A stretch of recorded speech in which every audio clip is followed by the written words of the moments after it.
Om Swastiastu. Assalamualaikum warahmatullahi wabarakatuh. Salam sejahtera untuk kita semua.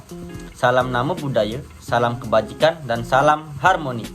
Nah, jadi di sini kami akan memaparkan materi yang berjudul yaitu literasi kewargaan.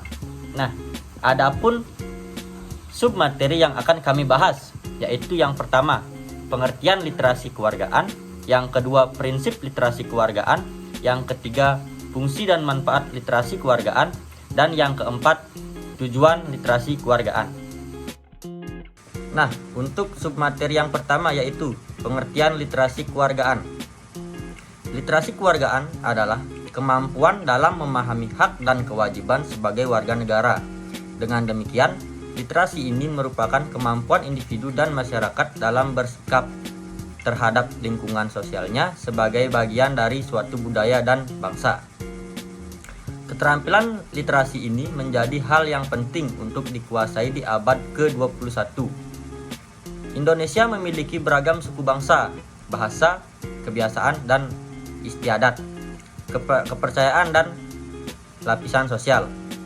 Sebagai bagian dari dunia, Indonesia pun turut terlibat dalam kancah perkembangan dan perubahan global. Oleh karena itu, kemampuan untuk menerima dan beradaptasi serta bersikap secara bijaksana atas keberagaman ini menjadi suatu yang mutlak.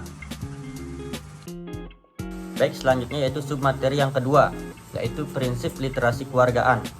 Literasi kewargaan menjadi suatu hal yang penting untuk dikuasai generasi muda di abad ke-21.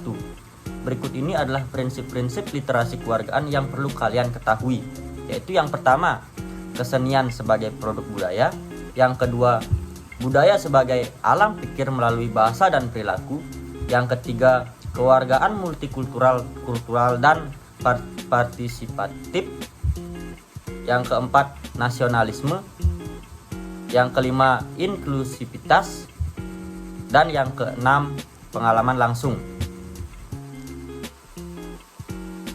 Kesenian sebagai produk budaya. Kesenian adalah salah satu bentuk dari kebudayaan yang dihasilkan oleh suatu masyarakat.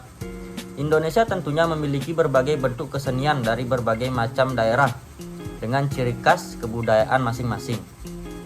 Berbagai macam bentuk kesenian yang dihasilkan oleh daerah-daerah di Indonesia harus dikenalkan kepada seluruh masyarakat, khususnya generasi muda, sebab supaya para generasi muda tidak lupa dengan akar budayanya dan tidak kehilangan identitas kebangsaannya. Yang kedua, budaya sebagai alam pikir melalui bahasa dan perilaku. Bahasa daerah serta tindak laku yang beragam menjadi salah satu kekayaan budaya yang dimiliki oleh Indonesia. Budaya sebagai wujud manifestasi alam pikir melalui bahasa dan tindak laku berarti menjadikan budaya sebagai jiwa dalam bahasa dan perilaku yang dihasilkan oleh kelompok masyarakat. Yang ketiga yaitu kewargaan multikultural dan partisipatif. Indonesia mempunyai berbagai macam suku bangsa, kebiasaan, bahasa, kepercayaan, adat istiadat, dan lapisan sosial. Berikut kondisi tersebut maka dibutuhkan pula suatu kelompok masyarakat yang bisa bertoleransi, berempati, dan bekerja sama dalam keberagaman. Semua masyarakat Indonesia dari berbagai macam golongan, lapisan, dan latar belakang budaya mempunyai hal kewajiban yang sama untuk turut berpartisipasi secara aktif dalam kehidupan bernegara. Yang keempat yaitu nasionalisme. Hal penting yang harus dimiliki oleh setiap warga negara Indonesia adalah kesadaran akan kebangsaan, berkat kecintaan terhadap negara dan kebangsa, maka setiap individu akan bertindak sesuai dengan peraturan yang berlaku. Selain itu, individu tersebut juga bisa menjunjung tinggi martabat bangsa dan negaranya. Yang kelima, inklusivitas. Walaupun berada di tengah-tengah situasi masyarakat Indonesia yang sangat beragam, pandangan dan perayaan inklusivitas sangat berperan penting untuk mendorong kesetaraan masyarakat. Tergugahnya sikap inklusif dan berimbas terdorongnya setiap anggota masyarakat untuk mencari keuniversalan dari suatu budaya baru yang dikenalnya sehingga dapat menyempurnakan kehidupan mereka. Dan yang terakhir, pengalaman langsung. Guna membangun kesadaran sebagai warga negara Indonesia, pengalaman secara langsung dalam bermasyarakat ialah sebuah tindak laku yang besar. Maksudnya, hal tersebut dilakukan untuk membentuk ekosistem yang saling memahami dan menghargai antar sesama masyarakat Indonesia. Baik, untuk materi selanjutnya akan dipaparkan oleh teman saya. Nah, baik, terima kasih atas waktu yang telah diberikan kepada saya. Berikutnya saya akan memaparkan materi tentang fungsi dan manfaat literasi kewargaan, yaitu untuk sekolah dasar. Literasi kewargaan memiliki peran penting dalam membentuk dasar pemahaman dan sikap partisipasi bagi para siswa. Nah, berikut ada beberapa fungsi dan manfaat literasi kewargaan, khusus untuk anak-anak di tingkat sekolah dasar. Baik, yang pertama itu adalah pemahaman dasar tentang kewarganegaraan, yaitu literasi kewargaan membantu siswa sekolah dasar memahami konsep dasar tentang apa itu kewarganegaraan, hak dan kewajiban sebagai warga negara, serta bagaimana mereka dapat berkontribusi pada masyarakat. Yang kedua yaitu pembentukan sikap demokratis, yaitu melalui literasi kewargaan, anak-anak dapat belajar nilai-nilai dasar demokrasi seperti keadilan, kesetaraan, dan penghargaan terhadap perbedaan. Mereka juga dapat membagaikan sikap partisipasi dan inklusif dalam berinteraksi dengan teman sekelas dan masyarakat di sekitarnya. Baik, yang ketiga yaitu pengembangan keterampilan sosial, yaitu literasi kewargaan membantu dalam pengembangan keterampilan sosial, termasuk keterampilan komunikasi, kerja sama, empati, dan resolusi konflik.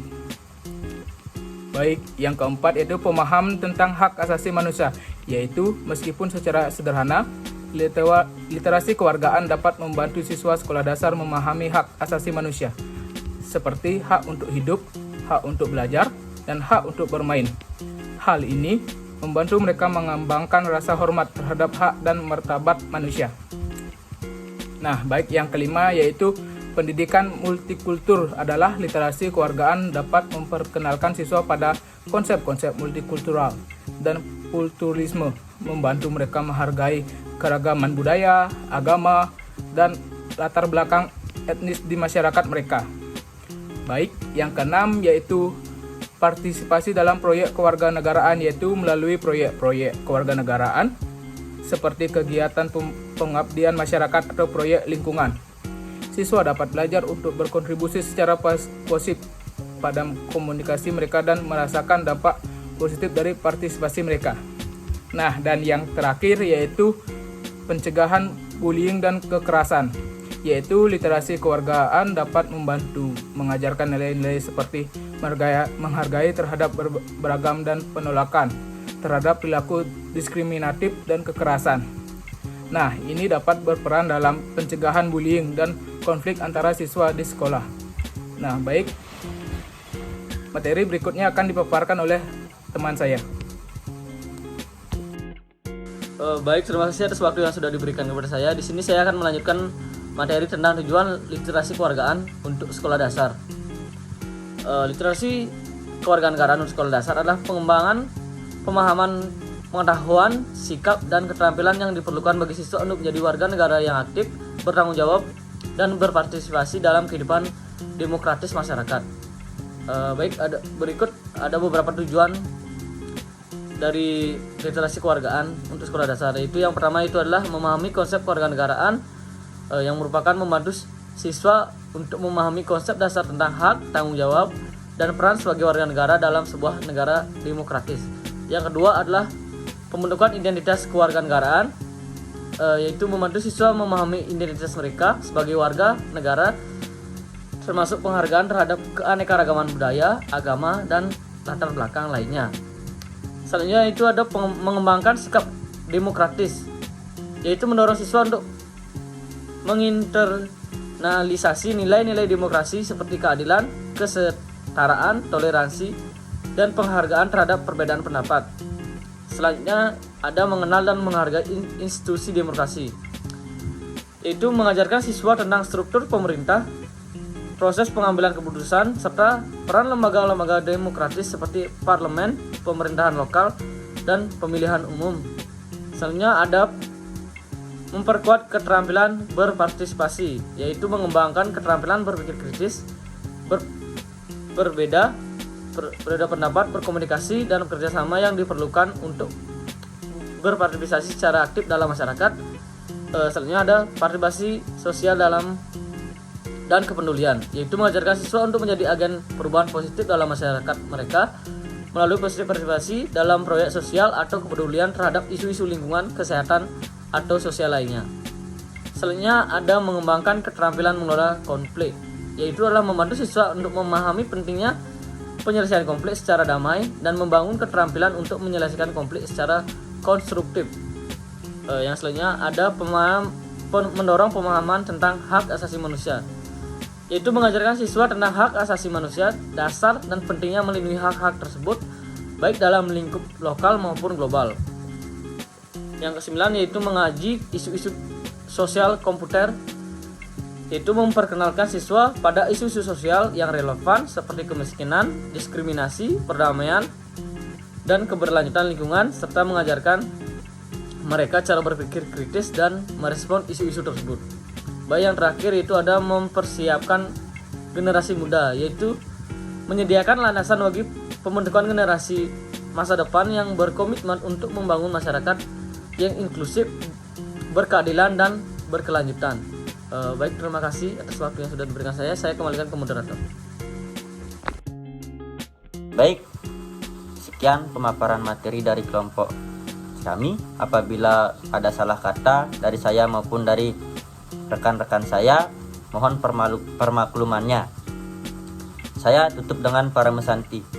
Om Santi Santi Santi Om. Assalamualaikum warahmatullahi wabarakatuh. Salam namo budaya, salam kebajikan, dan salam harmoni.